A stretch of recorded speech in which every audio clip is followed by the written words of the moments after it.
하나님의 말씀 봅니다. 오늘 하나님 말씀은 잠언 2장 18절에서 22절에 있는 말씀 교독하겠습니다. 18절에서 22절. 그의 집은 사망으로 그의 길은 수월로 기후로 졌나니 누구든지 그에게로 가는 자는 돌아오지 못하며 또 생명길을 얻지 못하느니라. 지혜가 너를 선한 자의 길로 행하게 하며 또 의인의 길을 지키게 하리니 예저 정직한 자는 땅에 거하며 완전한 자는 땅에 남아 있으리라.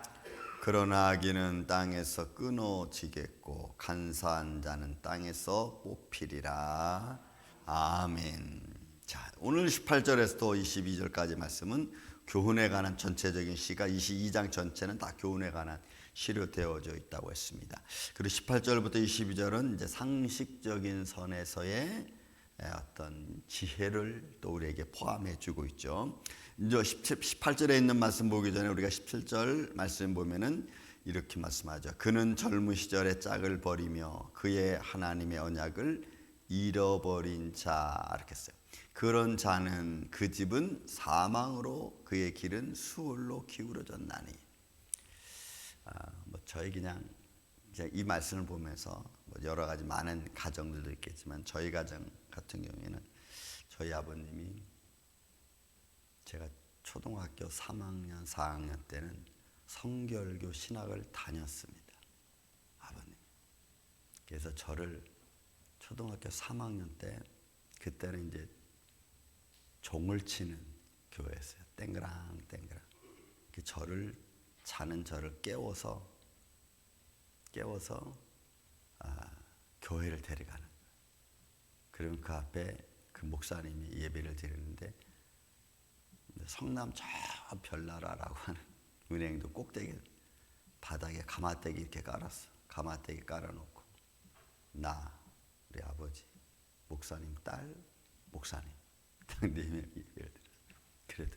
그래도 어린애 2명 이렇게 앉아요. 땡그랑 땡그랑. 어린 나는 몰랐는데 지금 와서 이렇게 생각해 보면 이분이 성결교 신학교를 다녔으니까 이제는 좀 가정이 좋아지려나. 근데 한 1년 다니다가 그만두신 것 같아. 그리고는 또 자기 마음대로 그냥 자기 마음대로 인생을 살아요. 그렇게 인생을 살아가니까 여러분 삶은 힘들죠. 그죠? 마음대로 안 돼요. 힘들죠. 지금도 다 우리 어린 시절 겪었지만 그 육성회비 600원을 안 줘가지고 내가 얼마나 아껴서 시달렸는지 몰라. 선생님한테 600원.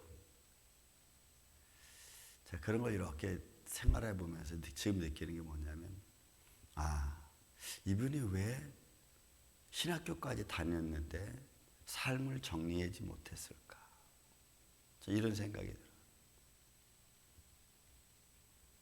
우리가 하나님의 말씀을 가지면요, 그 말씀을 가지고 이게 진짜다라고 믿어지면 죽든 살든 그 길을 가야 되잖아요.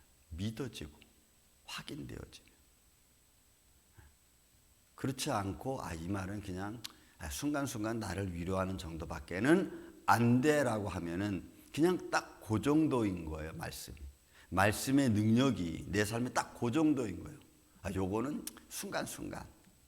그러나 이 말씀의 능력이 정말 내 삶의 주관자라고 믿으면 그때부터는 삶의 틀이 바뀌어지는 거죠. 저는 지금도 가끔 그런 생각을 해요. 왜 이분이 성결교 신학교까지 다녀놓으시고 왜 이렇게 사셨을까 하는 생각. 여러분, 사망으로 간다는 것은 아주 쉬워요.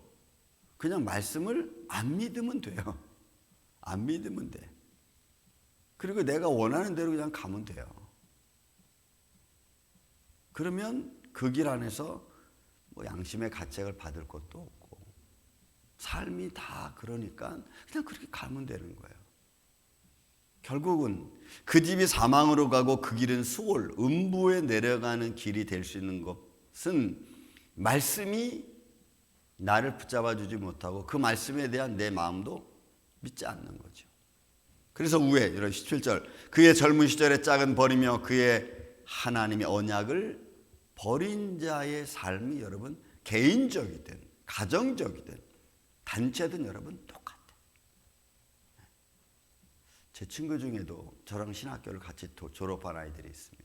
친구들 그 중에 아주 저랑 절친인 친구 하나 있었는데 이준이 이 친구가 어느 날 제가 이제 군에 갔다가 휴가 받아서 왔는데 전화가 왔어요. 근데 그 부모님한테 전화가 왔어. 근데 전화 왔는데 그 전화가 뭐냐면 자기가 지금 그 자기 아들이 영등포 경찰서에 있다는 거예요. 가서 좀 면회 좀 해줬으면 좋겠대. 그래서 무슨 일로 가냐고 했더니 뭐 남녀 간의 문제 때문에 그래서 막 갔어. 근데 그 친구한테 그런 얘기 했어요. 야, 우리가 하나님을 믿고 열심히 교회 생활도 하고 열심히 전도 생활을 했던 친구예요. 여러분, 사람 떨어지는 건요, 나락으로 떨어지는 건 한순간이잖아. 그 한순간 떨어지는 순간에 내가 말씀을 붙들면 안 떨어져. 근데 말씀을 못 붙들면 떨어져 나가. 제가 군을 제대하고 나서 또 소식을 들으니까 뭐 몇 년 있다가 나왔는데 또 삶이 이제는 자기 그런 리스크를 갖고 있으니까 이제는 그런 자기의 삶에 가진 리스크를 이길 만한 믿음이 없는 거야. 그러니까 내가 가지고 있는 믿음이 나의 삶에 연약한 그 리스크를 이길 수 있는 믿음이 되면 치고 나가는데 그걸 이길 수 있는 믿음이 안 되면 이제는 계속 그 밑에서 내 삶이 가지고 있는 리스크에서 그 밑에 살아가는 거예요. 그 밑에서. 그래서 여러분 말씀을 붙들고 간다는 건 굉장히 중요한 거예요. 그 삶 속에서. 보세요. 뭐라고 표현하냐면 19절에 누구든지 그에게로 가는 자죠. 사망으로 가고 하나님의 언약을 잃어버린 자 이런 그에게로 가는 자들은 돌아오지 못하면 또 생명길을 얻지 못하느니라. 이겨야 올 수 있는 거예요. 그래서 그 친구는 그러다가 또 한참 후에 또 소식을 들었는데 똑같은 문제가 또 생겼어. 똑같은 문제. 그게 제가 아주 좀 마음이 아픈 친구 중에 하나입니다. 저도 바라보죠. 우리의 삶 속에서 순간순간 다가오는 수많은 유혹들, 그런 것들을 내가 어떻게 이기고 나아가느냐. 여러분 다른 것 안 보세요. 제가 그냥 여러분 다 똑같겠지만 결국 그 순간에 내가 하나님의 말씀을 생각하고 믿음을 붙드느냐 아니면 그 믿음을 순간적으로 버리고 그 상황에 빠지느냐. 아주 심플해요, 여러분. 붙드는 자는 그 사망의 늪에서 내가 나올 수 있어요. 그러나 반은 몸에 잠긴 채로 살아간다는 것은 너무 힘들어요. 생명의 길을 얻지 못하는 거죠. 갈 수 없어요. 여러분 혹시 책을 살 일 있으면 존 버년 책을 좀 여러분 사서 한번 읽어보시면 철로역정. 그 당시에 종교개혁 당시에 그 책은 제2의 성경이라 부를 만큼 아주 많이 읽혔던 책 중에 하나입니다. 우리들의 인생의 삶과 너무 비슷해, 너무 같아. 그러면 우리가 이런 삶도 있구나. 그러니까 매 순간순간 내가 위급한 상황에 처했을 때 나를 그 상황에서 끌어낼 수 있고 그거를 식별할 수 있고 분별할 수 있도록 만들어주는 게 뭐냐는 거죠. 20절에 말합니다. 지혜가 너를 선한 자의 길로 행하게 하며 또 의인의 길을 지키게 하리나. 그 지혜죠. 하나님의 말씀이에요. 그 말씀이 내 삶 속에서 내 삶과 딱 접목돼서 믹서된 거예요. 내 삶과 믹서가 돼. 내 생각과 믹서가 되고. 그래서 나로 하여금 그런 상황에 빠지지 않도록 뭐 순간적인 실수로 넘어질 수는 있죠. 순간적인 실수로 좀 더러운 것이 내 몸에 튈 수도 있습니다. 하지만 털어낼 수 있는 지혜와 털어낼 수 있는 환경을 내가 가지고 있는 그 모습이 아름다운 거예요. 묻으면 묻은 채로 가는 게 아니고 묻은 걸 털어낼 수 있는 자제력이 있어야 돼요. 넘어지면 일어날 수 있는 힘이 있어야 되고, 뭔가 믹서돼서 내가 떨어지면 다시 거기서 끌어올라올 수 있는 여러분 자신감도 있어야 되고. 그래서 믿음은 죽은 것을 말하지 않습니다. 항상 살아있는 모습이지. 왜? 계속 앞으로 나아가야 가기 때문에 그래요. 근데 지혜가 그런 말씀을 또 그런 삶을 만들어 간다는 거예요. 지혜가. 저는 우리 임마누엘교회 여러분들의 삶 속에 이런 살아있는 믿음이 되기를 주의 이름으로 축원을 드립니다. 그래야지 우리는 매 순간 일어설 수 있어요. 매 순간. 여기 말합니다. 21절 22절. 대저 정직한 자, 여러분이 정직한 자는 땅에 거한다. 이 정직한 야사르라고 하는 말에만은 올바른 자들이에요. 그냥 올바름을 추구하는 자예요. 좋은 것을 추구하는 자예요. 의로움을 추구하는 자예요.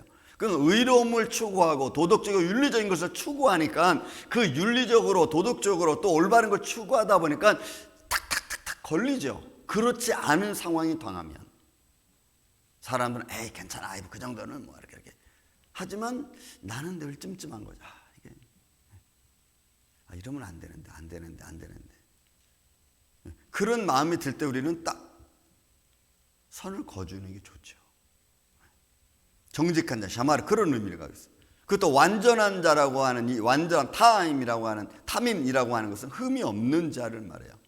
여러분, 세상에 흠이 없는 자는 없죠. 그렇지만 말씀으로 무장된 하나님의 사람들이에요. 그러니까 그 말씀이 그 사람을 의롭게 만들어가는 거지. 하나님의 거룩함이 나를 거룩함으로 만들어가는 거죠. 내가 거룩한 게 아니고. 그래서 하나님의 거룩함이 매 순간, 하나님의 의로움이 매 순간 나를 터치할 수 있도록 내가 하나님의 은혜 앞에 나를 오픈시켜 놓는 거예요. 그래서 그 의로움이 늘 나를 주관하는 거예요. 나를 컨트롤할 수 있도록, 내 생각도, 내 삶도.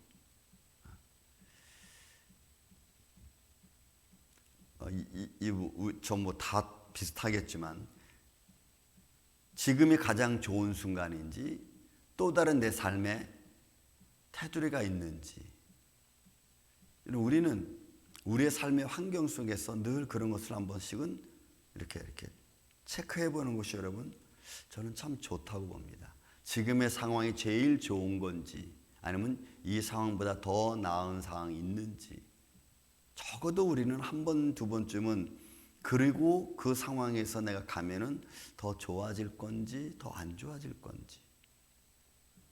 왜요? 믿음의 사람은 믿음을 가지고 살아가기 때문에 그런 삶의 환경에 대처할 수 있는 지혜가 필요합니다.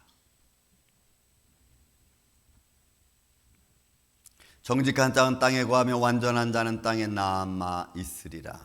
그러나 악인은, 여기서의 악인은 나쁜이라고 하는 의미도 있지만 결국은 그 나쁨은 하나님의 말씀과 언약에 동떨어져 있는 사람을 말해요.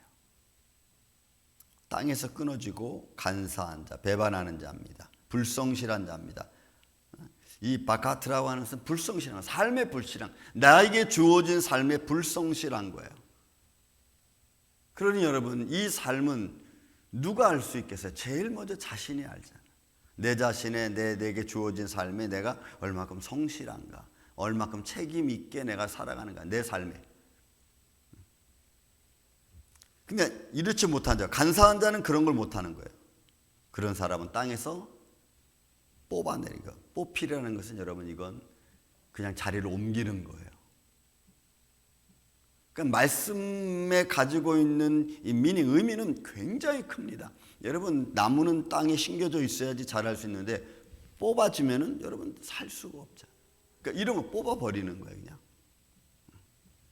그러니까 우리의 삶이 어떤 삶이 우리에게 올바른 삶인가는 여러분 우리 안에서 그죠? 이렇게 오잖아요. 우리의 마음은 하나님의 양심, 하나님의 인격을 닮았기 때문에 무엇이 옳은지 그른지 순간순간 다 판단할 수가 있습니다. 우리는 하나님의 인격을 닮았기 때문에 그 인격 위에 하나님의 생명의 말씀이 더 임하고 그 지혜로움이 함께하면 여러분 그 아름다운 인격은 더 풍성해질 겁니다. 저는 우리 만날교회 아침 여러분들이 그렇게 되기를 주의 이름으로 축원을 드립니다. 여러분들이 가지고 있는 하나님을 닮은 인격, 기본적인 인격에서 말씀이 내 안에 들어오고 또 성령님이 역사해 주셔서 모든 것들을 다 원만하게 처리해 갈 수 있는 하나님의 축복을 그래서 누리는 그런 인생을 통해서 오늘 하루도 복된 하루 되시기를 예수님의 이름으로 축원을 드립니다. 사랑과 은혜가 많으신 아버지 하나님 감사합니다. 우리는 일상생활 속에서 우리의 삶이 또 우리 지혜가 감당해야 될 많은 일들이 있습니다. 주님, 그런 하나님이 우리에게 주시는 지혜로움을 가지고 우리가 마땅히 걸어가야 될 길을 걸어갈 수 있도록 주님 우리를 붙들어 주시고 인도하여 주시옵소서.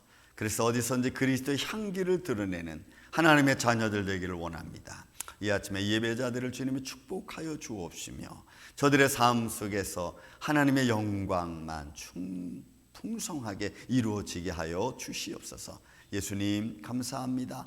오늘도 이 아침부터 잠때리는 순간까지 이처럼 우리와 동행하여 주시고 또 몸되게 연약한 자들을 시간마다 분초마다 회복되어지고 강건하게 하여 주시옵소서. 예수님의 이름으로 기도하옵나이다. 아멘.